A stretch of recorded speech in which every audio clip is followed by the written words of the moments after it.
Hello everyone, कैसे हैं आप सभी? आशा करती हूँ अच्छे होंगे और खूब मन लगा पढ़ाई कर रहे होंगे। तो परीक्षा को निकालने के लिए सिलेबस को कैसे तैयार किया जाए, कितनी बार पढ़ा जाए? एक बार पढ़ लिया सिलेबस फिर भी नंबर नहीं बढ़ रहे हैं तो क्या किया जाए? पहली बात ना, कितने लोगों को यही कंफ्यूजन होता है कि किया क्या जाए। कुछ लोगों को ये लगता है कि कोई रूल है ना? परीक्षा को निकालने का कोई रूल है, कुछ लोगों को ऐसा लगता है, नियम है कि एक बार सिलेबस को पढ़ना ही चाहिए, तभी परीक्षा निकलेगी। कुछ लोग तो पूरा सिलेबस खत्म भी नहीं कर पाते हैं, उनको लगता है कि इंपॉर्टेंट चीजें पढ़ लिया अब परीक्षा निकल जाएगी। कुछ लोगों को ये लगता है कि पुराने क्वेश्चन पेपर ही सॉल्व कर लिया उससे ही हो जाएगा। क्या जरूरत है बहुत डीपली पढ़ने की? बहुत सारे लोगों की बहुत सारी मानसिकताएं होती हैं। क्या सही है? देखिए, यही कारण होता है ना कि बहुत सारे लोग असफल हो जाते हैं। मेरे पास एक कमेंट आया था कि सिलेबस तो एक बार पूरा पढ़ लिया है फिर भी नंबर नहीं बढ़ रहा है। सिलेबस पूरा पढ़ लिया है फिर भी नंबर नहीं बढ़ रहे हैं।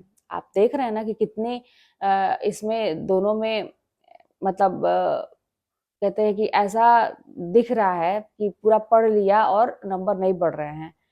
कैसे पढ़ लिया कि नंबर नहीं बढ़ रहे हैं? मतलब थोड़ा सा मुझे अजीब लगा। क्या है ना कि कोई रूल नहीं होता है परीक्षा को निकालने का। कोई रूल नहीं है कि कितनी बार आप सिलेबस पढ़ेंगे। क्या है ना कि अनगिनत एक शब्द होता है, अनगिनत, जिसकी कोई गिनती नहीं होती है। उतनी बार सिलेबस को तैयार करना पड़ता है। कुछ लोग एक बार भी नहीं कंप्लीट कर पाते हैं। तो एक बार का पढ़ना मेरे हिसाब से 3 बार 4 बार का पूरा पूरा पूरा सिलेबस खत्म करना बहुत अच्छे से, है ना? देखिए, सिलेबस पढ़ने का, किताब पढ़ने का, कोई चीज तैयार करने का भी हर चीज का एक तरीका होता है। सबका अलग अलग होता है। कुछ लोग सोचते हैं कि एक बार पढ़ लिया दिमाग में चीजें बैठ जाएंगी, और कुछ लोग ऐसे होते हैं जो समझ समझ के बहुत गहराई से समझते हुए तब आगे बढ़ते हैं। कुछ लोग ऐसा है कि बस ससरी निगाह से बस रीडिंग करते हुए एक तरह से आगे बढ़ते हैं। कई तरीके होते हैं पढ़ने के। अब उसमें से एक बार आपने सिलेबस खत्म किया, 3-4 बार खत्म किया, मायने नहीं रखता है। मायने तभी रखता है कि जब आप कोई टेस्ट देते हैं उस टॉपिक से रिलेटेड और आपके सारे क्वेश्चन सही होते हैं, तब जानिए कि आपने सही तरीके से तैयारी की है और सिलेबस को अच्छे से पढ़ा है। अगर आपके नंबर नहीं बढ़ते हैं तो सीधा सा इसका एक मतलब है कि आपको बहुत ज्यादा रिवीजन की जरूरत है। जितने लोग भी ये लिखते हैं कि मेरे नंबर नहीं बढ़ते हैं, मेरा नंबर उसी पर अटका रहता है, उतने लोगों को सिलेबस को बार बार रिवीजन करने की जरूरत है। एक बार की तो बात ही नहीं है। एक बार का पढ़ना या 5-6 बार का पढ़ना, मेरे हिसाब से ये कोई पढ़ना ही नहीं होता है। जब तक आप ऐसा पढ़िए, अनगिनत, वही बात है कि तब तक पढ़िए जब तक अंतरात्मा ना बोले कि हाँ भाई अब क्वेश्चन गलत नहीं होंगे। और अंतरात्मा की क्या बात है, कभी कभी ये भी नहीं समझ में आता कि हम सुने कैसे अपने आप को, समझे कैसे अपने आप को। बस उसका यही तरीका है कि आप टेस्ट दीजिए। अगर आप उस टॉपिक से रिलेटेड कोई भी क्वेश्चन गलती नहीं करते हैं या पढ़ी हुई चीज गलती करते हैं तो फिर सीधा से उसका मतलब है कि आपके रिवीजन में कमी है। और अगर आपके क्वेश्चन सही होते हैं तो बहुत ही अच्छी बात है, आगे बढ़िए। लेकिन उसको दोहराते तो रहना ही है, आगे भी दोहराते रहना है। तो ये तरीका होता है पढ़ने का। तो इस तरह से आप अपने सिलेबस को तैयार करिए, परीक्षा निकलेगी, 100% निकलेगी। और भी बहुत सारे आप लोगों के प्रश्न हैं।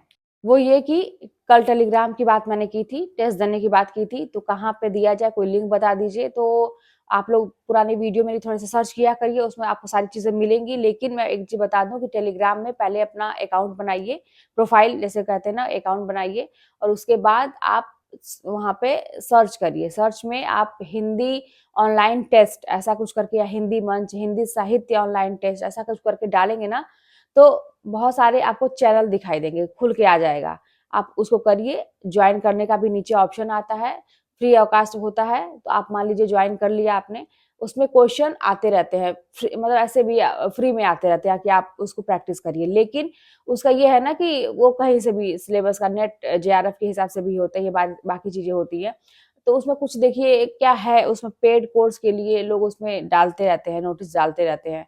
कैसे ज्वाइन करना है, क्या है, मोबाइल नंबर रहता है, आप बात करिए वहाँ के ऑनर से, कोई एक ग्रुप अलग से बनता है। कुछ पैसे लगते होंगे, 2-3 महीने का समय है। अगर आप लगता है आपको कि हो सकता है अच्छा, तो करिए वहां से।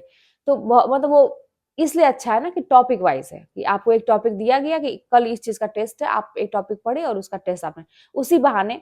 जैसे मैंने क्यों ज्वाइन किया था, इसीलिए कि अपने से ना, जैसे कितना भी आप मन से बना के चलिए कि मैं मुझे ये पढ़ना है, मुझे ये पढ़ना, नहीं हो पाता है। लेकिन आपको वही कहीं दूसरा व्यक्ति या कहीं से आप जुड़ जाते हैं, तो वहां से अगर होता है कि तुमको कल इस चीज का टेस्ट देना है और इतने लोगों के बीच में परीक्षा देनी है, तो थोड़ा सा लगता है कि यार करना चाहिए। तो इसी यही एक बनता है ना, इसी बहाने से एक मतलब रिवीजन हो जाता है, पढ़ी हुई चीज़ों को बार-बार दोहराना हो जाता है, यही एक मकसद है। तो फिर चलिए मिलते हैं नेक्स्ट वीडियो में, कोई बात होगी तो कमेंट के माध्यम से बताइएगा, चैनल पर नए हो तो सब्सक्राइब कर लीजिएगा, शेयर करिएगा, मिलते हैं नेक्स्ट वीडियो में।